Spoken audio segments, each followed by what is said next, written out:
Bom dia, igreja. Amém. Que a graça e a paz do nosso Senhor Jesus Cristo seja com cada um de nós nesta manhã. Vocês que nos visitam, sejam muito bem-vindos. É um prazer estar na casa do Pai, juntamente com os irmãos. Abra sua Bíblia no livro que escreveu o profeta Oséias. Vamos dar continuidade. Oséias, capítulo de número 3. A contar do versículo de número 4, nesta manhã. Oséias, capítulo de número 3, versículo 4, diz assim: Pois os israelitas viverão muitos dias sem rei e sem líder, sem sacrifício e sem colunas sagradas, sem colete sacerdotal e sem ídolos de família.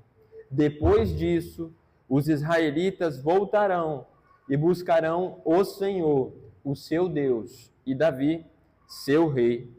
Virão tremendo atrás do Senhor e das suas bênçãos nos últimos dias. Amém, irmãos? Vamos orar mais uma vez? Senhor, nosso Pai, nesta manhã, Pai, nós clamamos a Ti, pedindo ao Senhor, Pai, que o Senhor nos direcione. Este, Pai, é um momento onde que nós ouvimos, Pai, a Tua palavra, a qual nós acabamos de ler. Nós clamamos a Ti, Pai, para que o Teu Espírito nos guie e faça com que nós entendamos a Tua verdade.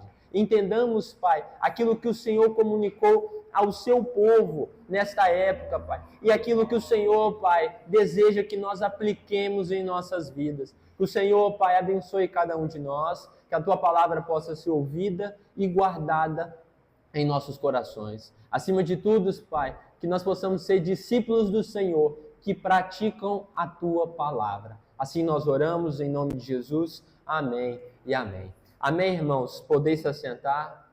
Glórias a Deus. Irmãos, nesta manhã, mais uma vez, nós vamos estar dando continuidade à exposição do livro de Oséias, né? Nós paramos na última oportunidade no versículo de número 3 e hoje nós vamos estar concluindo o capítulo de número 3, né? E como nós vimos, irmãos, na última oportunidade, o amor de Deus, ele não desistiu. E o amor de Deus também, ele é absoluto, um amor que é também sacrificial, um amor fiel, exemplar. E, sobretudo, o amor do nosso Senhor, ele é um amor que é colocado em prática, né? O Senhor, ele praticou o seu amor em prova a Israel, né? Provando, não que Deus necessitasse provar para Israel, mas ele provou o seu amor por eles. Mesmo eles sendo um povo tão pecador, tão infiel, tão ingrato ao Senhor, o Senhor demonstrou o seu amor a eles de tantas formas, como nós vimos do versículo 1 ao versículo 3 desse capítulo que nós lemos. E além disso, irmãos, nós vamos aprender nesta manhã que o amor de Deus também, esse mesmo amor que é absoluto, que não desiste, que é exemplar, fiel e sacrificial e que é colocado em prática, ele também é um amor que disciplina o seu povo. Um amor que está pronto para disciplinar quando necessário, castigar em juízo os seus filhos. E o amor de Deus também é um amor que está pronto para restaurar o seu povo. Então, é exatamente isso, irmãos, que nós veremos no versículo 4 e no versículo 5. Um amor de Deus que disciplina, que é disciplinador do seu povo, e um amor de Deus que está pronto a restaurar a nação de Israel. Por incrível que pareça, irmãos, até o versículo 3 que nós lemos, né, na última oportunidade, nós vemos diversas vezes Oséias e Gomer, a esposa de Osés, serem citados, né? Inclusive, eles são personificações de Deus e de Israel para poder nos exemplificar, nos demonstrar de uma maneira que nós venhamos entender melhor o relacionamento de Deus com Israel. Mas nesse trecho, irmãos, que nós lemos nessa manhã, nós não vemos em nenhum momento a menção do profeta e nem de sua esposa Gomer. E sim, nós vemos uma ênfase no relacionamento de Deus e Israel. Essa ênfase é dada para demonstrar a disciplina de Deus por meio do seu povo, através do seu amor, e também que este mesmo amor que disciplina o seu povo é o mesmo amor do mesmo Deus que irá restaurá-los também. Então, vamos ler novamente o versículo 4, aonde que nós vemos o primeiro ponto nesta manhã, aonde que Deus disciplina o seu povo, os privando de seus benefícios.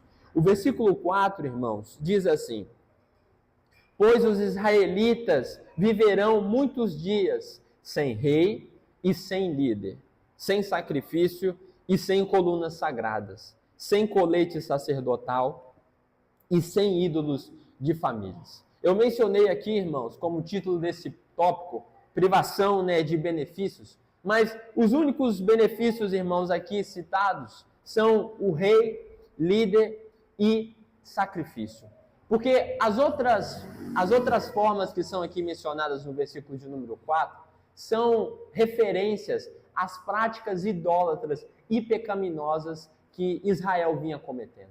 Então, além do Senhor discipliná-los através da privação dos benefícios, daquilo que o Senhor havia dado para Israel, havia permitido que Israel tivesse, por exemplo, um rei, um líder, e que era parte do culto ao Senhor, o sacrifício, Deus também vai privar Israel das suas práticas pecaminosas. Ele vai discipliná-los ao ponto de tirar tudo aquilo que Israel utilizava para adorar outro Deus. Da mesma forma, irmãos, que está aqui no versículo 4, é a mesma forma que Oséias tratou a sua esposa nos versículos anteriores. Oséias também privou a sua esposa de algumas atitudes, lá no início do capítulo 3. E agora aqui, Deus vai agir da mesma forma, porque foi ele quem instruiu Oséias a agir assim para com a sua esposa. E apesar de tantas coisas, que a esposa de Oséias fez com o seu marido, Deus chamou Oséias para continuá-la amando, que ele viesse a colocar em prática o amor dele por ela. Um amor que não desiste, um amor absoluto, sacrificial, fiel e exemplar. E agora, Deus vai agir da mesma forma pelo seu povo. Ele irá de antemão, primeiro, discipliná-los. E por isso, irmãos, há um conectivo que liga os dois versículos, o versículo 3 ao versículo 4, que diz assim: pois os israelitas viverão muitos dias. Então, ou seja, da mesma forma que Oséias foi instruído por Deus a agir com Gomer, agora Deus agiria com o seu povo. O castigo de Israel seria a privação de suas bênçãos, que eles tinham ali, coisas que muitas das vezes Israel se abraçava e acreditava ser aquilo ali que garantia proteção, tranquilidade, provisão, como o rei ou o líder, mas Deus também iria privá-los daquilo que eles utilizavam para cultuar outros deuses. Apesar, irmãos, de não haver aqui uma descrição, sobre aonde que seria o local que Israel passaria por esses dias difíceis, por onde eles passariam esses dias de disciplina, nós sabemos, irmãos, conforme a história, que Israel passou por isso no exílio, Israel, ele passou isso lá no exílio, quando eles foram levados cativos pela Babilônia, e de fato foi ali onde que eles foram privados de tantas coisas que eles se agarravam nessa época. E os israelitas aqui, irmãos, é uma referência clara principalmente ao povo do Reino do Norte. Mas isso, irmãos, não quer dizer que somente a parte do lado de Israel estava em pecado. O Reino do Sul, irmãos, o Reino de Judá, não era um reino perfeito. Em nenhum momento nós tratamos, e Oséias trata, o povo do Sul como um povo que vivia de forma 100% fiel e perfeita, cumprindo a aliança de Deus. A tribo do Sul, o Reino do Sul, melhor dizendo, eles também demonstraram posteriormente a sua infidelidade ao Senhor. E Judá seguiu o mesmo caminho de Israel. Pecou contra Deus, foi infiel. E ao fim disso, eles também tiveram consequências muito parecidas com a que tiveram o Reino do Norte. O povo, irmãos de Deus, ele não seria extinto.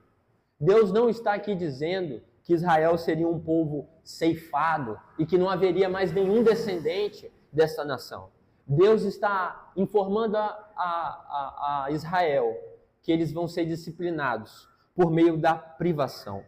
Tudo que eles tinham, ou tudo do que eles pensavam ser os seus meios de culto aos pagãos, eles seriam privados dessas coisas. Deus tiraria o que eles pensavam ser bênçãos, como muitas das vezes, e aquilo que eles usavam para idolatrar outros deuses. Observe-se, irmãos, que no capítulo 4 é repetido de 5 a 6 vezes, dependendo da sua versão, o termo sem. Olhem comigo novamente. Pois os israelitas viverão muitos dias sem rei e sem líder, sem sacrifício e sem colunas sagradas, sem colete sacerdotal e sem ídolos de família. Então, na versão NVI, é repetido 6 vezes esse termo sem, que significa a falta ou a não existência de algo. O texto aqui está nos indicando, por meio da palavra do profeta Oséias, que virá um tempo futuro, que o povo de Deus, os israelitas, eles vão viver na ausência política e religiosa naquele tempo futuro. E desses 6, irmãos, menções, essas 6 faltas, essas 6 privações que haverá no futuro de Israel, elas são divididas em 3 pares. A primeira delas é sem rei e sem líder. E isso está, irmãos, diretamente ligado à nacionalidade e à governança civil, a forma de governo que havia ali em Israel naquela época. Israel passaria a ser, num futuro, uma nação sem rei, ou sem líder, ou sem príncipe, a depender da sua versão aí na sua Bíblia. Ou seja, eles não teriam ninguém de frente naquela sociedade civil. Não haveria um rei, não haveria um príncipe, ou não haveria um líder ali civilmente guiando esse povo. Eles não seriam uma força política como eles pensavam ser, por conta de tantas alianças que eles fizeram com outros povos nessa época. Nós sabemos, irmãos, que tantas vezes na história, Israel teve diversos reis. Tantos homens ocuparam esse cargo de rei em Israel. Mas todos eles pecaram contra o Senhor. Todos eles falharam. Todos eles, nessa posição de governar ali o povo, a nação de Israel, ao invés de aproximar a nação de Deus e de governar essa nação para a glória de Deus, na maioria das vezes, os homens que ocuparam este lugar, eles se rebelaram contra o Senhor. Eles desobedeceram à vontade de Deus. Então, muitos reis, principalmente aqui se tratando, irmãos, do contexto específico do livro do profeta Oséias, a maioria dos reis do Reino do Norte, sobretudo, na verdade, todos, nenhum rei agradou ao Senhor. Todos eles, ao invés de ajudarem o seu povo a servirem a Deus, eles desviaram mais ainda o povo do caminho santo. Ao invés de colaborarem para o cumprimento da aliança, eles fizeram com que o povo tivessem outras alianças e outros deuses. Oséias aqui, irmãos, de forma alguma, está criticando o fato de Israel, em determinado momento da história, ter pedido Deus um rei ali. Nós sabemos que Israel pediu isso ao Senhor. E Oséias aqui não está dizendo que Israel não poderia ter um rei ali civil, governando aquela nação ali, aqueles cidadãos. Oséias aqui está criticando como profeta, irmãos. O fato de Israel ter um cargo de rei em seu governo, mas que ao invés disso ser usado para a glória de Deus, de ser sido usado em favor do Senhor, os homens nessa posição usaram isso em seu favor, para poder realizarem os seus desejos, para poderem servirem às suas vontades e os deuses pagãos que eles passaram a ter ao longo de seus reinados. Então, ao invés de governarem para a glória de Deus, eles reinaram para a sua própria glória. E é isso que Oséias está aqui criticando. Nesse formato de que seria necessário a disciplina de Deus neles, sem rei e sem líder. Porque aquilo que era um governo civil ali, deveria também colaborar para a adoração ao Senhor. Tudo e qualquer coisa que estivesse relacionado ao povo de Israel deveria ser para o cumprimento da aliança de Deus. O segundo par, irmãos, de privação, aqui no versículo 4, são o sacrifício e colunas sagradas. O versículo 4 diz assim: sem rei e sem líder, sem sacrifício e sem colunas sagradas. Esses dois agora, irmãos, esse par, ele está agora relacionado à importância da religião que tinha ali no meio de Israel. Primeiro, o sacrifício, irmãos, no Antigo Testamento, nesta época, ele era essencial na adoração ao Senhor. Esse povo precisava ofertar sacrifícios a Deus. Era o que a lei afirmava. Era o que a aliança de Deus exigia desta nação. E o texto aqui, irmãos, não está dizendo para nós, em nenhum momento, que o sacrifício em si mesmo era errado naquela época. O que o texto está aqui enfatizando é que Israel estaria numa privação futura, aonde que, mesmo que eles quisessem realizar sacrifícios a Deus, eles não iriam conseguir.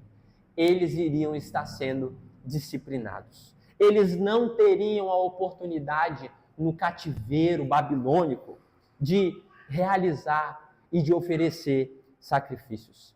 Lembremos que Israel, irmãos, nesse momento aqui, não estava sendo um povo fiel a Deus. Então, mesmo que Israel, que ali houvesse alguém que realizasse sacrifícios ao Senhor, ali havia muitos cidadãos israelitas que realizavam sacrifícios a outros deuses. Então, não importando a quem Israel tentasse adorar durante o período de disciplina, eles não iriam conseguir realizar esse tipo de adoração, tanto para o Senhor, tanto para os deuses pagãos.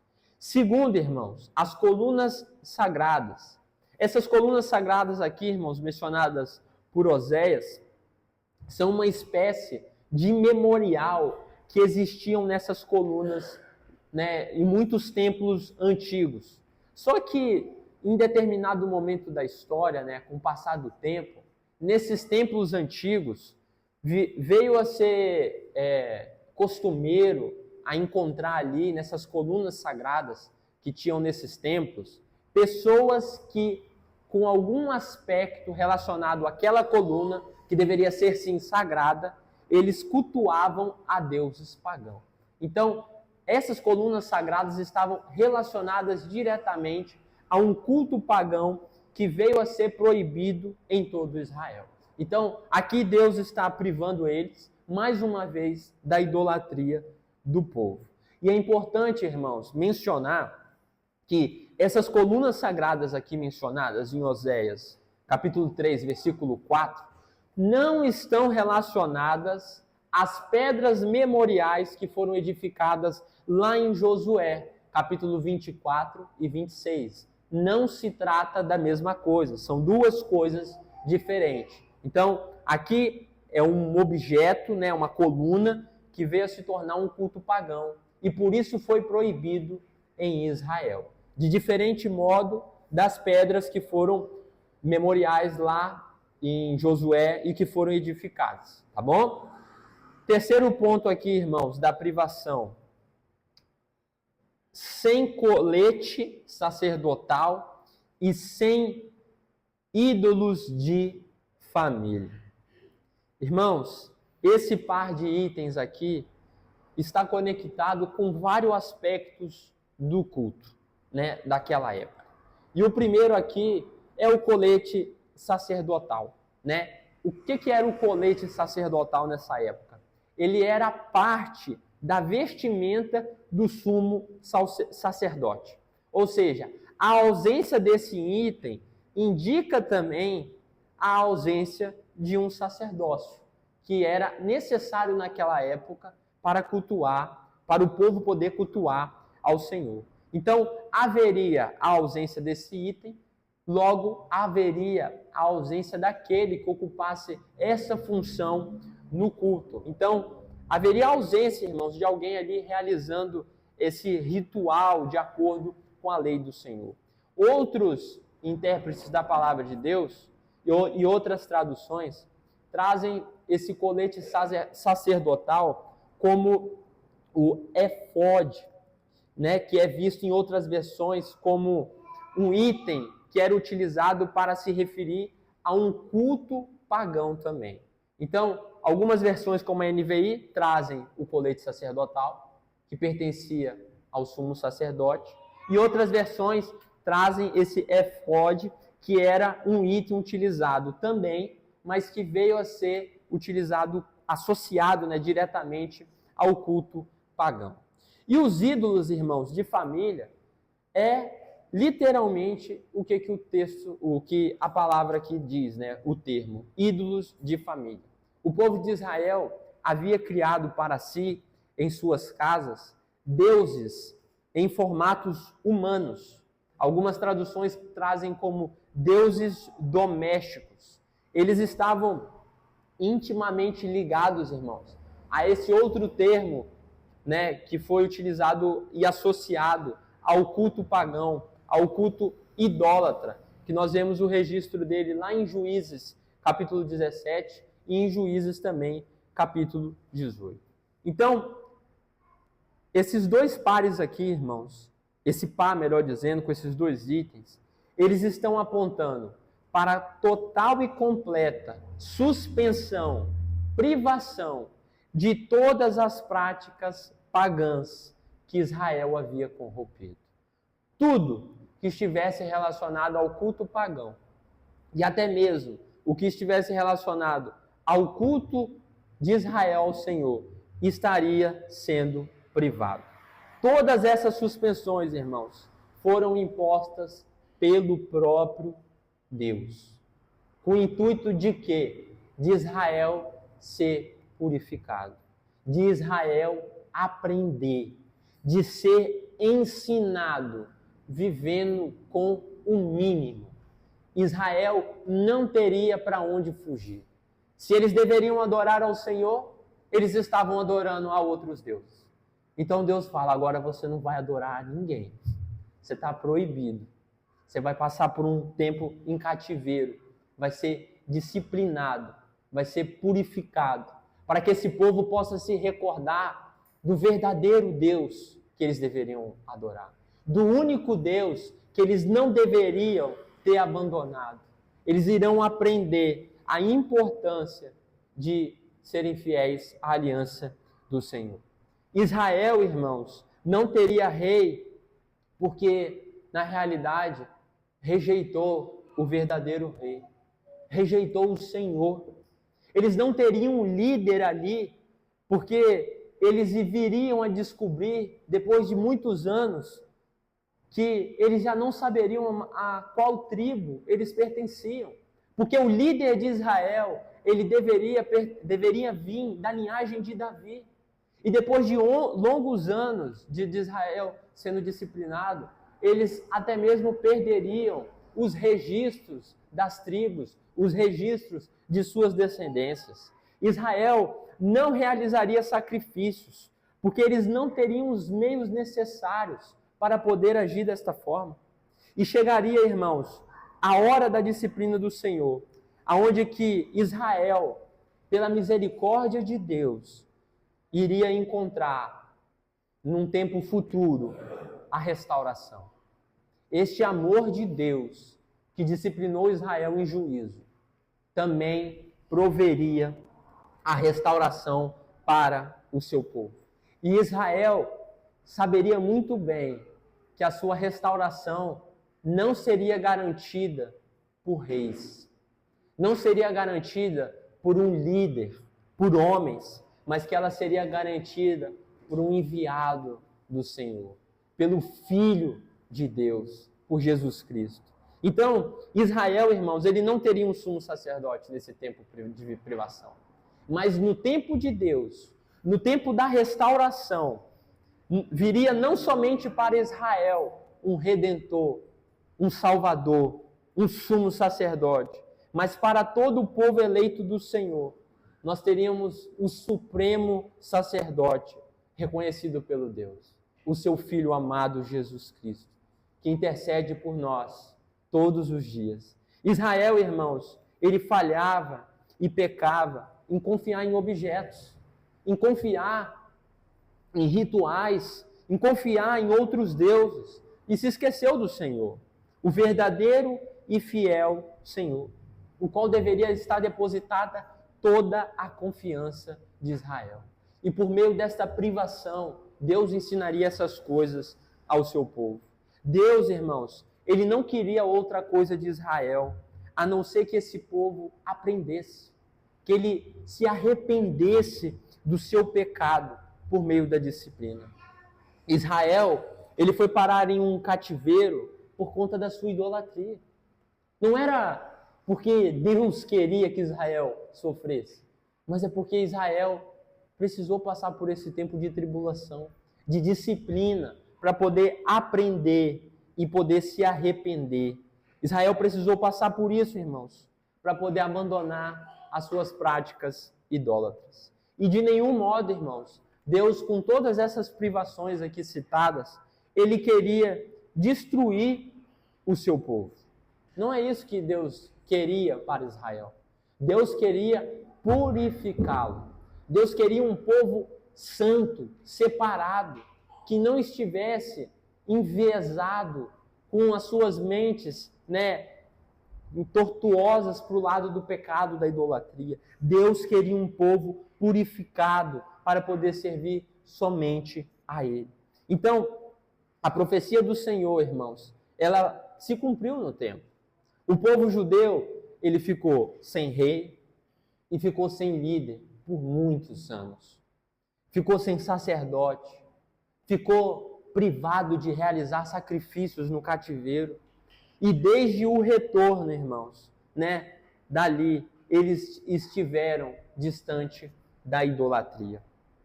O segundo ponto, irmãos, nesta manhã, é a mensagem de Deus, é a mensagem profética do Senhor da restauração.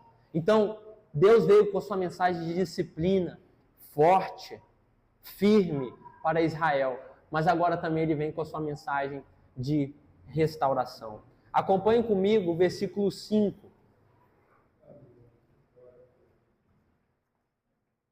que diz assim: depois disso, os israelitas voltarão e buscarão o Senhor, o seu Deus, e Davi, seu rei. Virão tremendo atrás do Senhor e das suas bênçãos nos últimos dias. É incrível ver, como que Deus, o mesmo Deus, com o mesmo amor, pode ensinar o seu povo através da disciplina e também providenciar a restauração por meio do mesmo amor. Não adiantaria absolutamente nada Deus anunciar o seu amor, a sua restauração futura que viria sem antes disciplinar o seu povo. Porque esse povo, mesmo com o amor anunciado, se não tivesse sido disciplinado, não iria poder desfrutar do amor do Senhor. Deus, irmãos, ele não queria apenas que o povo aprendesse. Ele queria que esse povo tivesse uma esperança, que esse povo entendesse que Deus em nenhum momento da história deixou eles desamparados e que a restauração ela estava preparada, ela estava já preparada pelo Senhor e que ela seria colocada em prática no tempo de Deus. E a única esperança nossa, de cada um de nós, deve estar no Senhor. Mas a única esperança deste povo, nessa época, não estava em Deus. E eles precisavam aprender através da disciplina que só existe uma esperança verdadeira e que ela está no Senhor, o Deus Todo-Poderoso. Então, o Senhor anuncia o seu juízo, mas Ele também proclama a sua restauração para aqueles que aprenderam, para aqueles que se arrependeram. O versículo 5, irmãos, nós podemos afirmar com tranquilidade que aqui contém uma das mais lindas profecias que nós podemos contemplar na palavra do Senhor. Um anúncio de um futuro transformado para Israel. Um anúncio, irmãos, que, como foi lido hoje na liturgia do culto, que vai além da etnia, que foi além da nação de Israel, mas que foi para todos os povos, que foi para a igreja eleita do Senhor, a igreja do Senhor. Então, pertencer ao povo de Deus, irmãos, na restauração anunciada aqui pelo Senhor, no futuro, que veio a ser, que nós vivemos, não estaria mais limitado à etnia, à nação em que cada povo nascia, mas estava estava direcionada pela fé no Senhor, pela esperança e pelo arrependimento de pecado em Cristo. Então, alguns pontos, irmãos, que nós podemos destacar a respeito desta restauração futura. A parte A do versículo 5 diz assim: depois disso, os israelitas voltarão e buscarão o Senhor, o seu Deus. Talvez, irmãos, quando Israel ouviu essa mensagem até o versículo 4, eles devem ter ficado com muito medo, né? Eles devem ter temido muito a situação que eles passariam. Mas quando quando é anunciado a eles o versículo 5, deve ter dado um alívio, né? Porque a palavra de Deus diz que depois dessas coisas, eles voltariam no futuro. Eles voltariam a buscar ao Senhor. Eles buscariam o seu Deus. E, sobretudo, o versículo 5 garante para Israel que o tempo de disciplina, o tempo de juízo, teria fim. Não seria para sempre. Ele chegaria no seu fim e cumpriria o seu propósito. Deus ensinaria o seu povo. E eles, aprendendo a se arrepender da sua idolatria, da sua infidelidade, de adoração a outros deuses, eles iriam estar prontos, preparados para retornarem renovados para servir ao Senhor. O texto diz que eles voltarão e que eles buscarão. Ou seja, eles vão sair de onde estão e vão voltar para o Senhor. E não vão se conter apenas em estar aonde Deus desejou que eles estivessem agora. Agora ali eles irão buscar ao Senhor. Mas o texto, irmãos, não está falando apenas de um retorno físico, que é um fato. O texto também está falando de um retorno espiritual. Eles vão voltar a servir e adorar o Deus de Israel, o Deus da aliança, que firmou um pacto com eles. Eles não vão mais desejar realizar as suas próprias vontades. O povo de Israel agora vai estar dedicado a buscar a viver em conformidade com a aliança, a viver de acordo com a vontade do Pai, do Deus que reservou, preparou a disciplina, mas que também preparou a restauração. Eles vão buscar, irmãos, a comunhão com o Senhor, para que eles possam aprender a reconhecer o verdadeiro Deus de Israel. O segundo ponto, irmãos, aqui no versículo 5, é que o texto menciona Davi como rei daquela nação. E talvez ao lermos, esse trecho, algumas pessoas, nós podemos ficar um pouco duvidosos e não compreendermos de imediato o que a palavra de Deus quer nos dizer. E a primeira coisa, irmãos, que o texto não quer nos dizer, ao mencionar Davi como um futuro rei que viria a ser de Israel, como o texto aqui diz, o seu Deus e Davi, seu rei. O texto aqui, irmãos, não está indicando que Israel deveria buscar a pessoa de Davi, como deveria buscar o Deus de Israel. O texto não está dizendo que eles deveriam servir a pessoa de Davi. Não é essa a ideia aqui relacionada ao nome do rei Davi. O que nós precisamos entender, irmãos, para poder compreender esse texto, é que a aliança, ela havia sido quebrada por Israel, não é verdade? Mas que Israel quebrou a sua parte, mas Deus permaneceu fiel.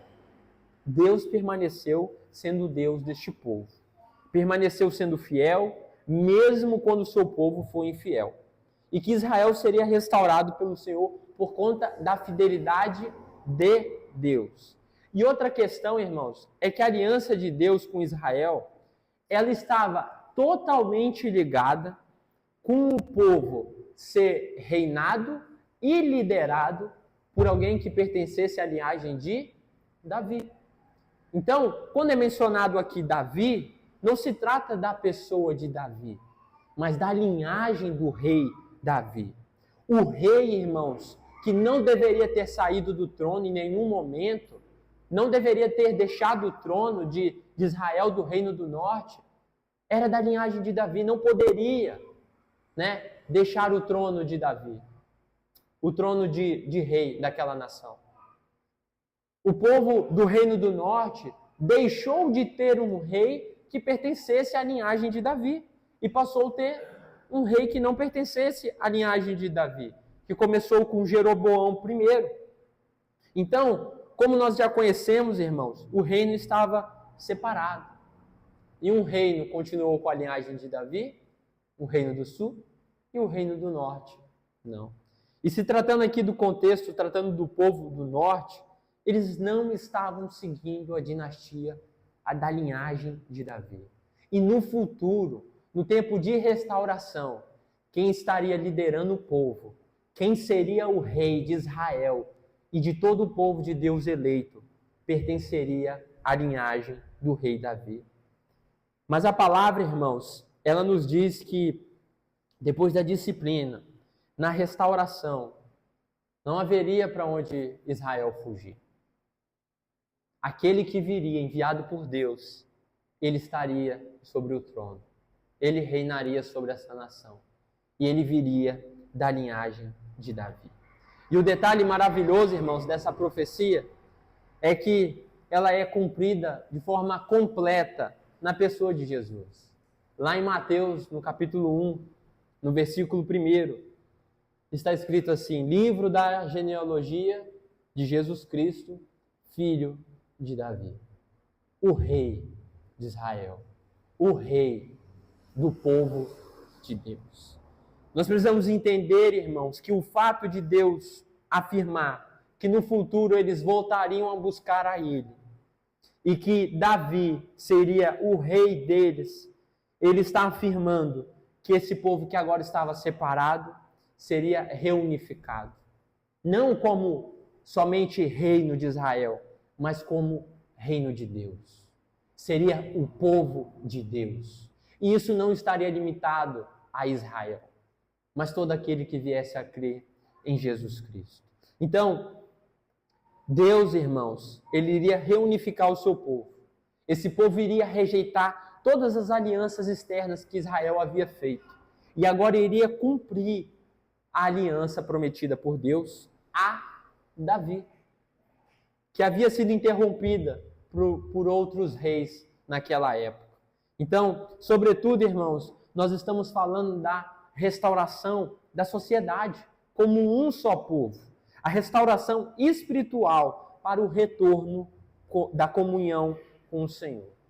Então, em Jesus Cristo, pertencendo à linhagem de Davi, ele reinaria. E ele reina até hoje. Amém, irmãos? O terceiro e último ponto, irmãos, aqui no versículo 5, para nós partirmos para a aplicação, é a segunda parte do versículo 5, que diz assim: virão tremendo atrás do Senhor e das suas bênçãos nos últimos dias. O amor de Deus, irmãos, ele seria concretizado, consumado com a vinda do Senhor Jesus Cristo também.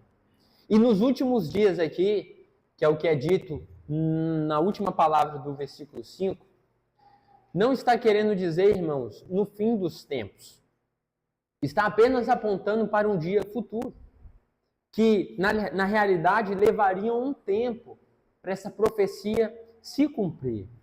E que seria necessário passar longos anos, seria necessário passar pela disciplina para poder passar por esse grandioso dia de restauração. E Deus, irmãos, Ele é perfeito. A sua palavra, ela é perfeita e ela se cumpre. A profecia, irmãos, ela se cumpriu. O Redentor de Sião, como nós lemos nesta manhã em Romanos 11, ele veio. Ele é o Senhor Jesus Cristo. Quando for a hora chegada dos gentios, Israel também seria salvo, junto com todos aqueles que agora foram adotados por meio do Senhor Jesus Cristo, o Rei de Israel, aquele que é filho de Davi. Israel, irmãos, deixaria para trás a infidelidade e se voltaria para o Senhor, tremendo para o Senhor. Eles voltariam para Deus tremendo. Isso não quer dizer, irmãos, que eles voltariam tremendo por conta do medo do juízo, por conta de toda a disciplina. Eles voltariam tremendo, sabe por quê? Por causa de tanta abundância do amor de Deus. De mesmo eles terem sido disciplinados, Deus poderia ter deixado eles no castigo para sempre. Mas o amor de Deus foi tão abundante para o povo de Israel, para nós, que ele derramou o seu amor na pessoa de Jesus Cristo. Então, Israel voltaria tremendo atrás do Senhor, atrás das bênçãos, porque eles saberiam que não foi por conta do que eles fizeram que eles alcançaram a restauração. Eles saberiam que não foi por nada que eles pudessem fazer que eles se arrependeram, mas que foi o Senhor que os guiou até o arrependimento. Que foi o Senhor que providenciou todas as coisas para que eles pudessem ser restaurados. Jesus, irmãos, se nós ainda não entendemos a mensagem, Jesus é aquele que veio. É aquele que nessa época estava profetizado que viria. Ele é o Redentor de Sião. Ele é o Salvador de Israel. Ele é o Filho de Davi que reina sobre nós. Amém, irmãos? Glórias a Deus. Eu gostaria de mencionar 3 rápidas aplicações. A primeira delas, irmãos, é que nós, como filhos de Deus, nós não devemos pensar que a disciplina do Senhor é algo que deve ser desprezada por nós. Porque nós, irmãos, conhecemos muito menos o nosso coração do que Deus conhece. Deus conhece o nosso coração por completo. E Ele sabe muito bem quando nós estamos agindo em conformidade com a nossa vontade e deixando a vontade dEle de lado. E quando nós agimos assim, fazendo tudo que nós queremos e deixando Deus de lado, é preciso Deus agir. É preciso Deus nos disciplinar. É preciso, talvez, Deus agir como agiu com Israel, privando, tirando aquilo que eles acreditavam, ser o mais importante do que o Senhor. É necessário o Senhor intervir nas nossas vidas quando nós estamos cegos. Retirar, ausentar, privar toda e qualquer coisa que faça com que nós tiremos os nossos olhos de Cristo. Então, Se a disciplina de Deus vir para você, vir para mim, não se assuste. É porque Deus está querendo nos mostrar algo que não está certo. Deus pode estar querendo tirar a gente do caminho torto e redirecionar para Ele, para Cristo. Segundo, irmãos, que fique claro que, assim como eu e você não abandonamos os nossos pecados por nossas próprias forças, Israel também não abandonou todas as suas práticas pecaminosas por meio de suas forças, mas sim porque Deus proveu e fez, o próprio Deus, irmãos, proveu o arrependimento, proveu tudo que foi necessário para Israel se lembrar dele, se arrepender. Porque é o próprio Deus, irmãos, que opera tanto o querer quanto o realizar. É Deus que age. Não se engane achando que eu ou você temos a capacidade de tomarmos tal atitude. Porque na realidade é Deus operando, é Deus agindo, é Deus habitando em nós através do Espírito. Eu não enxergo sozinho, você não enxerga sozinho. Você não se arrepende sozinho, eu não me arrependo sozinho. Mas o Senhor, por meio do seu Espírito, nos convence, realiza a obra em nós. Se falta fogo em nossos corações, pode ter certeza que é Deus que acende essa faísca, dessa chama que passa a arder dentro de nós. É Deus que nos transforma. E por último, irmãos, a necessidade de restauração, ela não foi necessária apenas para Israel, mas ela é uma necessidade de todo pecador. Então, se você ainda não enxergou que nós só podemos ser salvos, restaurados, transformados no Senhor Jesus Cristo, Deus é o único que pode abrir os seus olhos para essa realidade, que você necessita de ser restaurado e que somente Ele tem um poder de restauração. Somente Ele pode te salvar através do seu Filho amado, Jesus Cristo. Jesus é o Rei de Israel. Ele é o Rei prometido que reinaria por toda a eternidade da linhagem de Davi. E Ele é o nosso Salvador. Amém, irmãos? Vamos orar, agradecer a Deus. Senhor, nosso Pai, nós, Pai, queremos mais uma vez, Pai, agradecer ao Senhor por essa oportunidade que o Senhor nos dá em Tua casa. Obrigado, Pai, pelo privilégio, Pai, de termos a Tua palavra abençoada, preservada, Pai, pelo Senhor.